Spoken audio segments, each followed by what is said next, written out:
Hi everyone, I'm Ansi Joshi, a first year Delhi University student at ARSD College. And video के thumbnail से तुम्हें पता चल ही चुका होगा कि this video is about how I cracked CUET in just 15 days. तो मैं वीडियो डिस्क्लेमर पहले दे देती हूँ. 15 days doesn't means कि मेरी प्रेप एकदम जीरो थी, नहीं.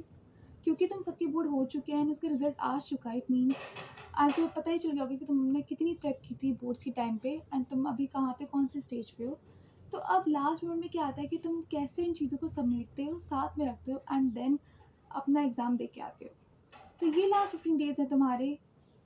कैसा तुम रिवीजन करते हो, कितने तुम मॉक्स लगाते हो एंड तुम्हारी क्या स्ट्रैटेजी रहती है. So I am gonna share my 15 days strategy with you all, जिसे फॉलो करके I am today in Delhi University. ठीक है. पहली चीज़ आती है high weightage focus. It means हर सब्जेक्ट में कुछ ना कुछ चैप्टर्स होते हैं, 7-8 चैप्टर्स होते हैं जो हाई वेटेज के होते हैं, जिससे आधे से ज़्यादा तुम्हारा पेपर बनने वाला होता है और आधे से ज़्यादा पेपर आता ही आता है. तो अब इन 15 डेज़ में तुम्हें हर एक चैप्टर नहीं पकड़ना, हर टॉपिक नहीं पकड़ना है. तुम्हें इन हाई वेटेज टॉपिक्स को ही पकड़ना है और इनको अच्छे से ख़त्म करना है कि तुम्हें एक एक वर्ड आता हो. ठीक है. इन 7-8 चैप्टर को हर सब्जेक्ट के अच्छे से ख़त्म कर दो, क्योंकि तुम्हारे आधे से ज़्यादा पेपर इन्हीं चीज़ों से आने वाला है. एंड मैंने अपने लास्ट वीडियो में बोला ही था तुम सबको कि अपने जो जो हाई वेटेज टॉपिक्स हैं उनको एक जगह नोट डाउन करके लिख रख लो, क्योंकि last time I mean this 15 days problem होती है कि तुम ये ढूंढोगे कि कौन कौन से हाई वेटेज टॉपिक हैं. एंड अगर तुम सीरियसली प्रेप कर रहे थे इसकी तो तुम्हें पता ही होगा, वरना तुम चाहो तो गूगल पे जाओ, वहाँ पे सर्च करो and you will get all the high weightage topics with that. ठीक है. दूसरा आता है PYQ. PYQ is equals to game changer literally, क्योंकि तुम नोटिस करोगे कि बहुत सारे PYQ जो होते हैं वो सेम होते हैं. मतलब पिछले साल आया क्वेश्चन एंड वही क्वेश्चन इस साल भी आएगा, बट मैथ्स की कंडीशन लेते हैं. तो अगर पिछले साल क्वेश्चन आया इस साल भी आया, बट उसमें सिर्फ नंबर्स चेंज हो जाते हैं. ऐसे बहुत क्वेश्चन आते हैं लिटरली मैथ्स में, तो तुम्हें काफ़ी मिल जाएंगे देखने के लिए. तो PYQ कर लिया अगर तुमने, इट मीन्स तुमने काफ़ी हद तक 50% एग्ज़ाम तुमने आसानी से कर लिया. ठीक है. मतलब ज़्यादा ही, क्योंकि लास्ट 15 डेज में जब मैंने PYQ लगाना स्टार्ट किया ना, I can see the difference PYQ लगाने के बाद और उससे पहले. PYQ लगाने के बाद मुझे एक रफ आइडिया मिल गया था जब मैंने 4-5 साल के PYQ लगाए कि हाँ ये क्वेश्चन आने वाले पेपर से, एंड मुझे वो क्वेश्चन पेपर में देखा. सो PYQ लगाना है सबसे इम्पोर्टेंट है. 2 दिन में 3 दिन में एक PYQ लगाओ ज़रूर. और ये नहीं करना कि PYQ तो लगा लिया, मेरे नंबर आ गए, कम बने ज़्यादा बने, बस नहीं. अब बारी आती है उसे एनालिसिस करने की. That's the top important thing. तुम्हें एनालिसिस करना है इस पूरे पेपर का कि कहाँ पे तुम्हारे वीक पॉइंट्स है, कहाँ तुम्हारे स्ट्रॉन्ग पॉइंट है, क्या क्या चीज़ें रिपीट हुई हैं, ये सारी चीज़ें तुम्हें देखनी है, लिख लेनी है एक जगह पे और उसे दोबारा रिवाइज करना है. ठीक है.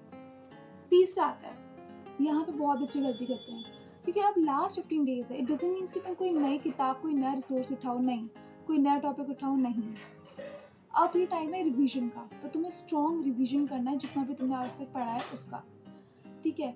हाँ, अगर कोई ऐसा टॉपिक है जिसका तुम्हें पता चलता है कि हाई वेटेज टॉपिक है, बहुत ज़्यादा हाई वेटेज है, क्वेश्चन बनते ही बनते हैं 3-4, तो उस टॉपिक को हाँ करो, निकालो टाइम और उसके लिए एक्स्ट्रा टाइम निकाल के इसे करो.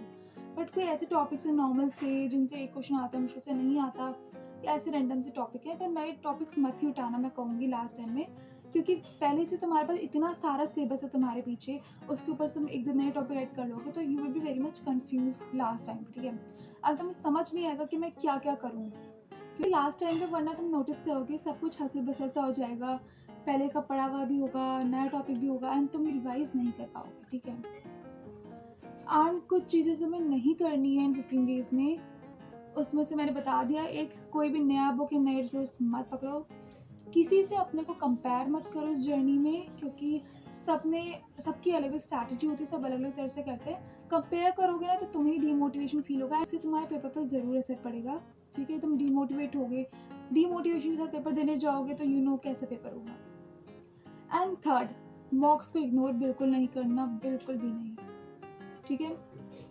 अब बात आती है एक टाइम टेबल जो मैं तुम्हें देना चाहूँगी, जो तुम फॉलो कर सकते हो लास्ट 15 डेज़ में, तुम्हारे लिए काफ़ी हेल्पफुल होगा. अगर तुम चाहो तो एक बार से ट्राई कर सकते हो. देखो, तो सुबह का टाइम होता है 2-3 घंटा सुबह के टाइम पे निकालो, क्योंकि सुबह के टाइम पे ब्रेन जो होता है काफ़ी ज़्यादा ना फ्रेश होता है. तो उस टाइम पे तुम ऐसी चीज़ें करो जो तुम्हें आती नहीं है, जो तुम्हें टफ लगती है, जैसे कि मैथ्स के क्वेश्चन सॉल्व कर लिए. अगर तुम कॉमर्स स्टूडेंट हो तो अकाउंट्स पढ़ लो, या फिर कोई ऐसा थ्योरी है जिसे पढ़ना पड़ता है, बहुत दिमाग लगाना पड़ता है, तो तुम उस चीज़ को भी कर सकते हो मॉर्निंग टाइम पे 2-3 घंटे निकाल के, ठीक है? फिर आता है आफ्टरनून शिफ्ट। आफ्टरनून शिफ्ट है तुम्हारा प्रैक्टिस मोड, क्योंकि ना दिन के टाइम पे पढ़ा नहीं जाता है। दिन के टाइम में वैसे इतनी आज के टाइम में जब इतनी गर्मियाँ चल रखी हैं, तो पढ़ना तो पॉसिबल नहीं है। बट हाँ, दिन का टाइम तुम्हारा प्रैक्टिस के लिए काफ़ी अच्छा होता है। काफ़ी टाइम होता है दिन में, 3-4 घंटे निकालो, आराम से प्रैक्टिस करो। प्रीवियस ईयर पेपर या क्वेश्चंस निकालो, या तुमने जो सुबह पढ़ा उसी उसी की चीज़ों को रिवाइज़ करो, मतलब उससे रिलेटेड के क्वेश्चंस कर लो, ठीक है? तो प्रैक्टिस करना ज़रूरी है, क्योंकि पेपर जो तुम्हारा होगा वो क्वेश्चन आंसर लिखने वाला नहीं, वो टिक मार्क होता है कंप्यूटर पे, आप सबको पता ही होगा। तो उसमें तुम्हारी डिपेंड करता है कि तुम्हारी क्या स्पीड है, क्या एक्यूरेसी है, ठीक है? तीसरा आता है इवनिंग शिफ्ट, जो तुम ऑल्टरनेट डेज में मॉक लगा सकते हो। वरना चाहो तो कोई ऐसे सब्जेक्ट्स पकड़ो जो तुम्हें लाइक ईजी हो, मतलब जो तुम्हें, हाँ, मुझे नॉर्मली इसका एक बार रीड करना पड़ेगा। शाम का टाइम काफ़ी रिफ्रेशिंग सा होता है, तो तुम घूम के ऐसे, मतलब अपने छत पे या कहीं पे घूम घाम के तुम उन टॉपिक्स को पढ़ो, या फिर तुम खुद से उन्हें बोलो, ठीक है? शाम को तुम ऐसा कर सकते हो, या जो तुम्हें ठीक लगे। शाम को तो मैं नहीं कहूँगी कि शाम को सबका माइंड अलग चलता है। अब बारी आती है रात की, तुम्हें रात को क्या करना है? तो रात का time is for your revision, कि तुमने पूरे दिन में आज क्या किया उसका एनालिसिस करो।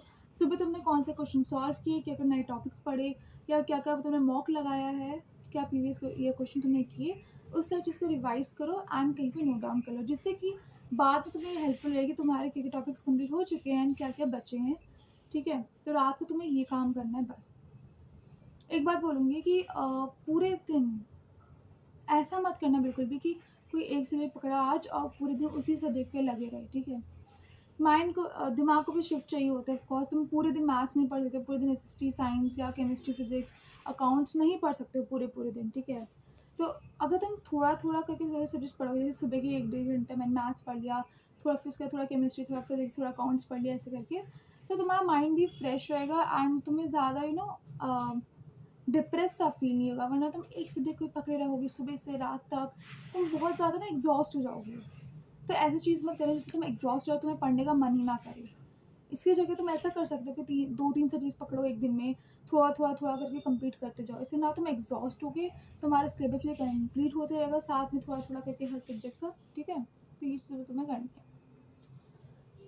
देखो, सीयूटी आने वाला है, काफ़ी दिन नहीं बचे हैं। अब यही टाइम है जहाँ तुम कुछ कर सकते हो, अगर तुम्हें एक अच्छा कॉलेज चाहिए। लास्ट के 15 डेज़ बहुत इंपॉर्टेंट होते हैं, जो तुम्हें डिसाइड करेंगे तुम्हें कौन-सा कॉलेज मिलने वाला है। लगा लो अभी तुम्हारी प्रेप इतनी है कि तुम्हें, हाँ, तुम दिल्ली यूनिवर्सिटी में घुस रहे हो, ठीक है, घुस रहे हो। बट ये लास्ट के 15 डेज़ तुम्हें ये डिसाइड कर सकते हैं कि तुम कौन से कॉलेज में घुस रहे हो। तुम एक ऑफ कैंपस के एवरेज से कॉलेज में घुस रहे हो, या तुम एक साउथ कैंपस या नॉर्थ कैंपस के अच्छे कॉलेज में घुस रहे हो। So now that depends on you, कि तुम कैसा हार्ड वर्क करते हो, कितना स्मार्ट वर्क करते हो। And yeah, all the best for your CUT exam. I will be back with some more videos about top questions अगर तुम्हें चाहिए maths के and chemistry physics के, because I'm having that list. So if you will be wanting that, do comment down. And yeah, subscribe my channel.